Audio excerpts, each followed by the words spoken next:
So on this wedding day, and all of your days hereafter, may Tom and Linda be truly blessed with good health, love, and laughter. Another poem that I wrote about Tom was when he turned 70, and Tom used to like to use the term, I'm 100 minus 30. Tom Festa, a man glad to know, a friend for many years, a part of our ski patrol. We knew the day would come when you would finally hang up your vest, and some of us have been fortunate enough, having worked with one of the best. But Tom's not really leaving, although his uniform won't be red, an ambassador of the slopes, somewhat of a figurehead. We still get to share his laughter and wit, and find some time to take a run. Tom's a good man, we're happy that he's around, and I feel that he's far from done. Just one more thing for this season, our friend turns 100 minus 30. There's still plenty of youth left in Tom, as long as his Viagra maintains its purity.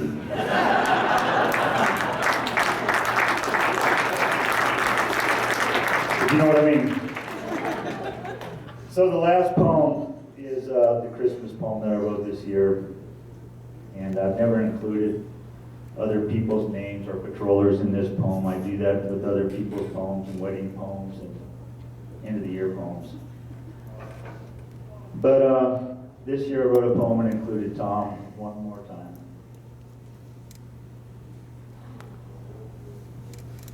This is called The Christmas Nickel. This is a story for the holidays, about things we have lost and won. This story is about a nickel, dated 1941. It was Christmas Eve, the mint was closed and nobody was around. The coin press started, lights flickered as a nickel fell to the ground. When work resumed, it was swept up off the floor, another coin in the basket of a country going to war. No one ever suspects, no one is aware. This magic nickel gets passed along and has been most everywhere. The first to carry was an army private who ducked and weaved through harm's way. He, along with anyone he touched, all made it home one day. It's a traveling nickel that's recirculated all the time. This coin is never held for long, and nobody gets to claim it as mine. John Myers held it before Vietnam, as did Tom Festa before his Korean tour. Let's hope its charm finds Kelly Driver and John Harville. Our friends could use a cure. It seeks out those whose need is great. It's an equal opportunity nickel that doesn't discriminate. As it is handed around, its gift is part of a chain on which link it lingers longer. That's kind of hard to ascertain. Christmas will always hold some hidden magic, and now you know where to find some. It has been placed inside a nickel, dated 1941.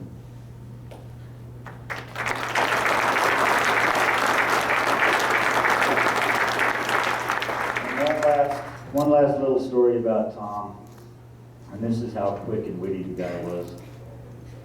It was one time early in the season, we're standing at the top of Spring Dipper, and the helicopter's coming in so they can basically give us a demonstration. And Tom used to always give me grief about being Irish, and I think it was because when he was a cop, all the cops were Irish when he first came on, so he was the Italian guy that they would beat up on. So now I'm the Irish guy that the Italian guy gets beat up on. But we're all standing there as a group, and the helicopter's coming in. I looked at Tom, and I go, you know, Tom, that's an Italian helicopter. He's like, how do you know, Mike? I said, because it's going, wah, wah, wah, wah, wah. And he looks over at me, and he goes, you know that little blade in back? And I go, yeah. He goes, that's going, gimme, gimme, gimme, gimme, gimme, gimme, gimme. Thanks.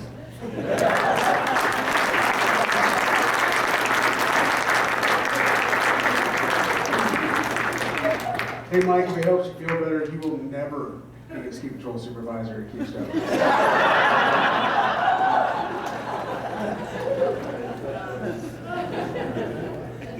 All right, we'd like to open it up for brief comments from anyone who would like to say something about Tom. Anyone? Greg, Yeah? I'll jump up. You gonna do something? It's Thomas's and Debbie's fault. Their thoughts? My thoughts. No, Thomas isn't Debbie's what? It's Thomas and Debbie's fault. Fault. Yes. Doug says he doesn't remember meeting Tom Festa. I do. Craig Simpson had a house up in Mesa Cortina, and they had a party there one night, and I think I was invited by Allie, I'm not sure. And they had a really narrow hallway that led to the bathroom. Guess who was in that hallway as I walked through the bathroom? And yeah, Craig, you know where he touched me. That was Tom Festa, and that was in the early 90s, and he has been a blessing in my life since then. And when Debbie asked me if I was going to say something, I went, no. And then I've got as many Tom stories, well, not as many as all of you, but I've got some Tom stories, and I thought, nah. And I thought of a couple, and then I'm standing at the bar, and this couple walk in and went, is this a conference? Is this a conference of some kind? And I said, no. This is a memorial service for someone that everybody in this room dearly loves.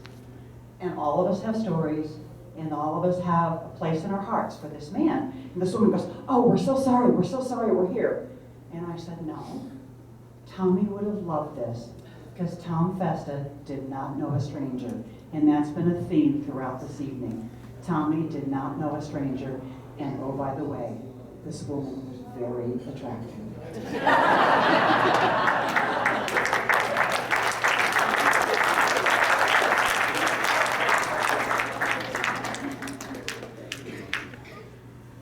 Floor's open. Yeah? Oh, we got two. Run, race.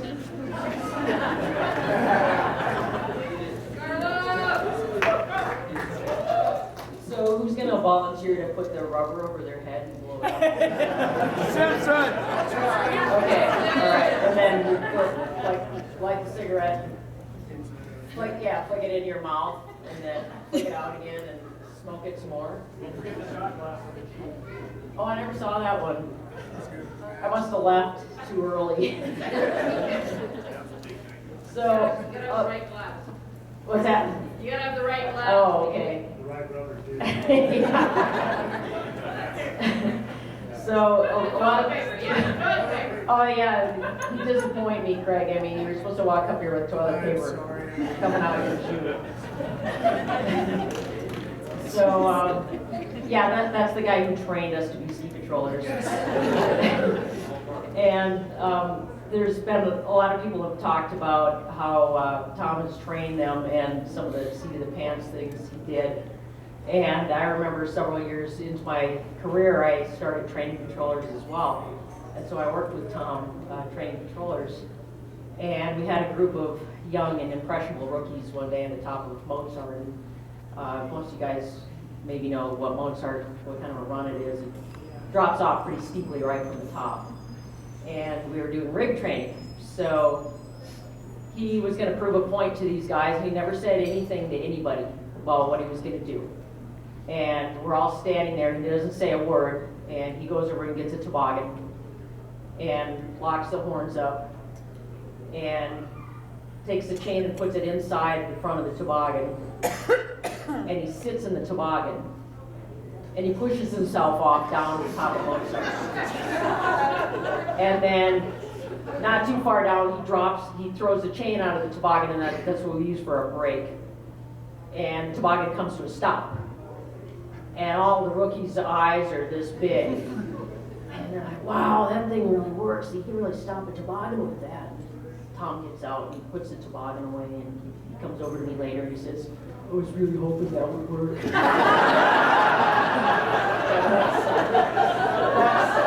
could go on and on too, but that's the one that sticks in my mind. So we haven't used that technique since then. I don't think anybody's brave enough to try that again, but we got it to work just like everything else he's ever done.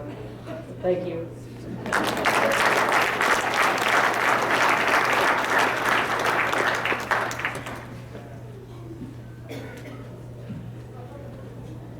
I met Tom a little later on, I think 2004, when we moved into Ruby Ranch. And he was our first welcome to Ruby Ranch.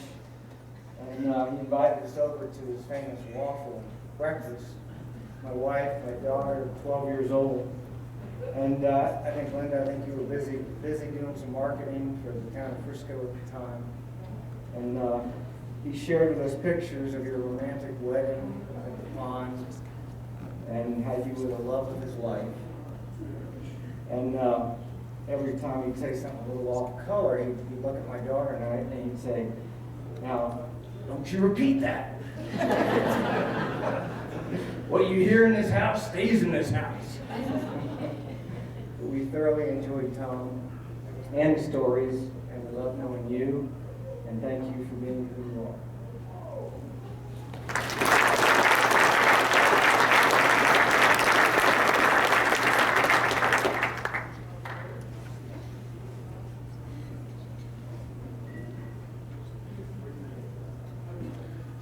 So I started with Greg, so I had that same, or the other dude, on my backside. I got a summer story. Once I got on the ski patrol, I needed a summer job, so I got into the marina. I was over at the Dillon Marina. Tom had his pond, and he had these grander ideas of these trout. He was like, "I'm getting these gold trout. I'm trying to get them from a fishery back to Ruby Ranch." And he goes, "What do you got? What can I put in there? Or how can I get these fish?" And I'm thinking, and I go, "Well, I got these dock boxes." My boss then, Bob's in here somewhere. So we gave him a dock box, and he lined it with plastic and got his golden trout and had it up there at the pond. And just typical Tom of, how can I come up with a way to get my fish out of this pond at 9,000 some odd feet? So anyway, worked hard, great time with Tom, miss him lots, love him lots. Have other stories my wife won't tell. But we were at the fondue, and Mom and Dad, they're what, 80-some years old, coming out skiing, and kind of that bad joke story in front of her mom, and she was just so embarrassed. But we invited Tom up there with us, and they made her beet bread, or Tom made her beet bread, and all sorts of, that whole evening was just joke after joke, and we had a great time. So thanks, Linda, also, you've been wonderful for all those years. You also got me out of Frisco, so, or helped, so our careers, our lives for 20-some years in Summit County, the ski patrol and the marinas have been great to us, so thanks.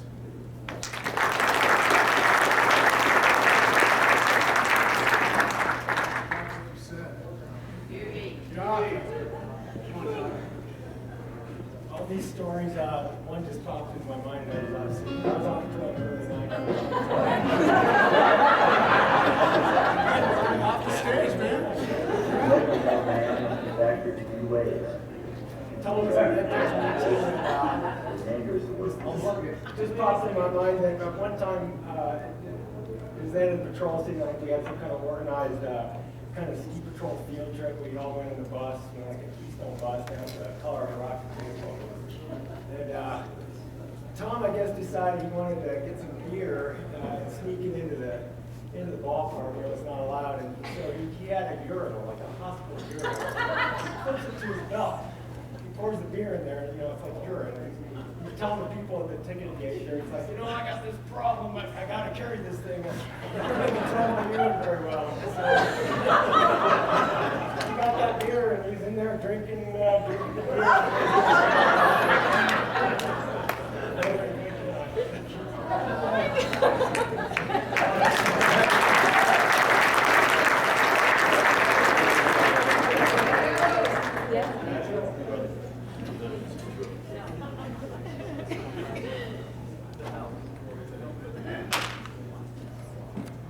Everybody, patio from the basin, and this is like circa late 80s, something like that. I don't know, it was one of the earlier times I was refreshing my EMT. I was over at that old CMC building over in Breck. And so it's a scenario, so it's like the EMT practical. And the scenario was a drunk on the floor in a bathroom. And so he was on the floor blocking the door, and he could only open the door about a foot or something like that. So he sends a skinny kid in, so I squeeze through the door, trying to deal with the guy a little bit. I move him enough so that Tom, as big as the door frame, can get in. And trying to take care of him a little bit, and all of a sudden this guy comes exploding up off the ground, and he pulls a real gun out, a real gun. So that was the first time I shit my pants. And Tom was behind him, and he slammed his elbow up like that, so the gun goes up in the air, rips the gun out of his hand, slams his poor volunteer victim. You know? He signed up for it. Grabs his wrist, puts it between his scapula, slams his head against the mirror, you know. Hands me the gun. Second time I shit my pants. And so it was pretty funny, and we cured the guy, took care of him, except for the dislocated shoulder that he didn't have in his stomach. We passed our test, and Tom was an amazing guy. He was that generational gap, I felt like, between younger patrollers and the older patrollers. And when my in-laws came from Australia, they were kind of his age, and he just treated them fantastic, had them up to the cook shack, and then there was a connection there to Australia for him for a while after that. So it was pretty cool, but I'll miss him too.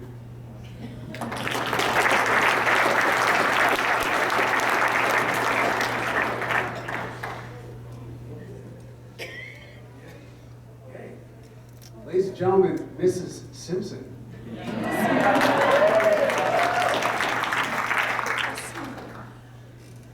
Well, I, like a lot of women in this audience, love to dance with Tom. You didn't love to dance with Tom. I sucked as a dancer. I mean, I could not dance at all, but for some reason, whenever I danced with Tom, I felt like the belle of the ball. He just had a way of making you feel like a great dancer. And so I danced with Tom, whatever. And then he met Linda. And I look over and he is dancing with Linda, and they were just a match made in heaven. Am I right? I mean, has anyone ever seen a more beautiful pair of dancers? They just were so smooth and had so much fun, and it was just a blast. And it was so fun to watch. The lovely Tom and Linda just dance and have so much fun. And she made him look good too. So I always love dancing with Tom, but I love watching Linda and Tom dance. And I miss them a lot.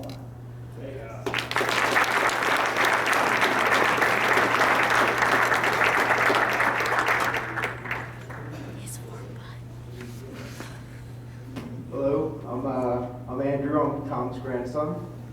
I was old enough, lucky enough to get to know him, and I kind of get to know him a lot more through all the stories once I was old enough to hear most of them. And, I thought of one, probably my favorite story, that funny story, at least, that I heard from him was back out east, we're members of this hunting camp, Black Bear, in Claryville, New York. And so this was 20 years ago. They didn't have an outhouse in the place, or they had an outhouse. They didn't have a bathroom in the place. And so my grandpa and his friend, they put his speakers right behind the outhouse, and they strung a wire with a microphone and brought it all the way to camp. So during a family day is the day at the end of year season where you have your family, wives, kids, they all come.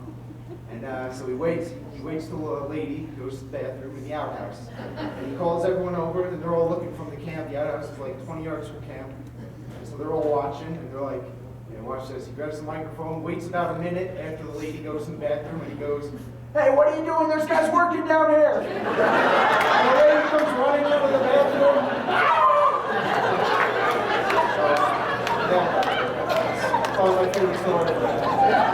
Thanks everyone for being here.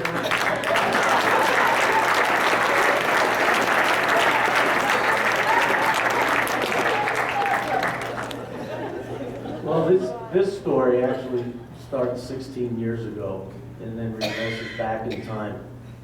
And Rick Clark, I think you're gonna appreciate this story. 16 years ago, I was revisiting my ideas of becoming a ski patroller. And I'd been skiing with Craig at Keystone. And all winter I had been hearing, Tom Festa, Tom Festa, Tom Festa, you gotta meet Tom Festa. He's the guy we all want to be like. And so I went through the year not seeing Tom Festa, but I took my OEC test, and the day after passing my OEC test, I'm at North Peak, and I'm sitting down because a friend of mine wants to conduct some business on the phone. And then walks a person and sits down next to me. And he's wearing a badge and it says, Tom Festa, Catskill, New York. So I look at him and I say, well, you know, I used to ski in the Catskills when I was young. Where did you ski? He goes, well, I skied at Hunter Mountain. And I go, well, I used to ski at Hunter Mountain too. I also used to ski just over the range at Bel Air Ski Center when I was young. And he said, so Tom goes, well, I skied at Bel Air Ski Center too. So I said, well, when did you ski at Bel Air Ski Center? He said, well, I was there mid-60s to, you know, late 70s. And at which point I stop and I look at him and I say, you know, I know you. I said, you offered me a job when I was 21 years old.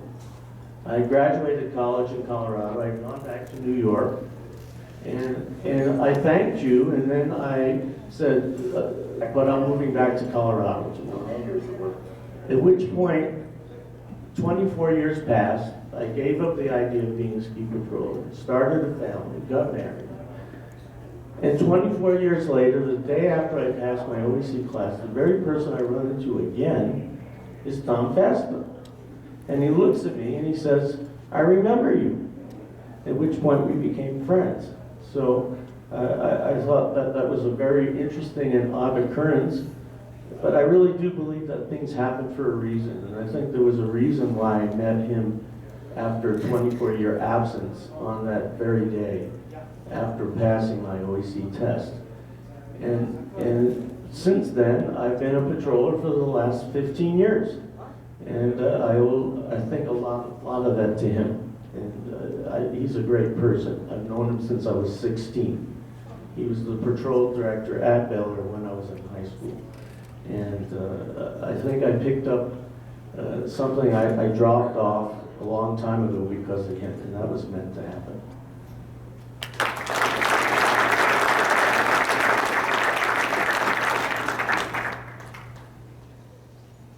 Okay. Stephanie, where are you? I'd like to invite you back to the stage. Please. Gosh. Right? Thank you.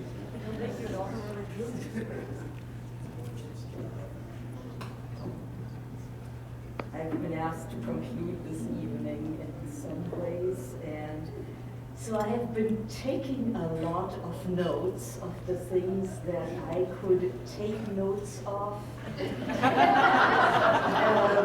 Since this might also be a jacket that one of these days I might be wearing in church again. And so if someone looks at the pockets, let's be careful. However, you know, in the beginning of this evening, I asked you to look a little bit into the stories that you remember, how we are gifted with life, and that how we live our life is our gift back to who created us and who gave us life.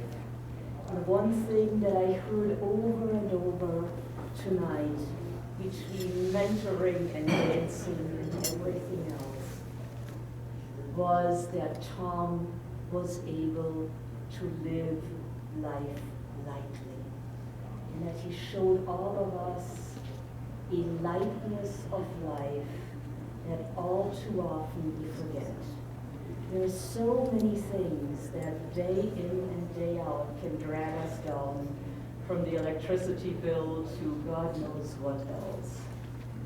But there is a lightness that shall remain in our minds, in our hearts, whenever we get to think of him. And so together we give thanks for Tom's life, we commend him to God, and we say thank you to all.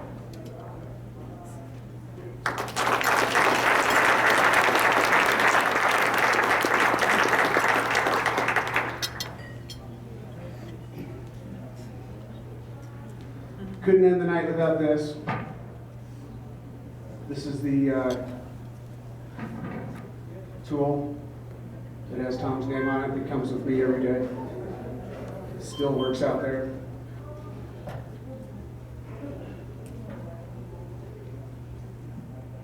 Patrol headquarters. Patrol. Patrol, we'd like to observe a moment of silence for Tom Festa.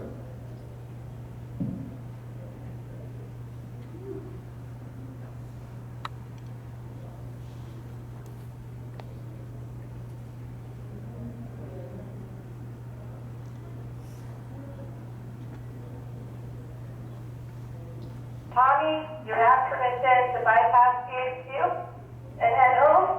The crew has the hill. Thank you. Ladies and gentlemen, this is not a request. We are to celebrate this evening. So I ask you all to celebrate the life of Tom Festa.